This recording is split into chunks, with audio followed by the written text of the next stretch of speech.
Доступний готель на південному узбережжі Туреччини, який полюбився всім моїм клієнтам без виключення.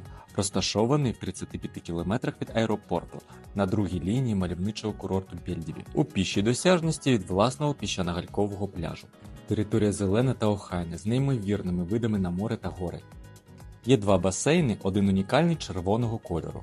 Харчування різноманітне і дуже смачне. Він підійде для веселого та активного відпочинку, бо кожного дня тут проводять активну анімацію, а ввечері запрошують діджеїв, тож сумувати тут точно не вийде. Назва готелю Golden Sun. З питань пошуку та бронювання турів пишіть мені в директ або дзвоніть. І не забудьте зберегти мій аккаунт, у мене ще багато класних пропозицій.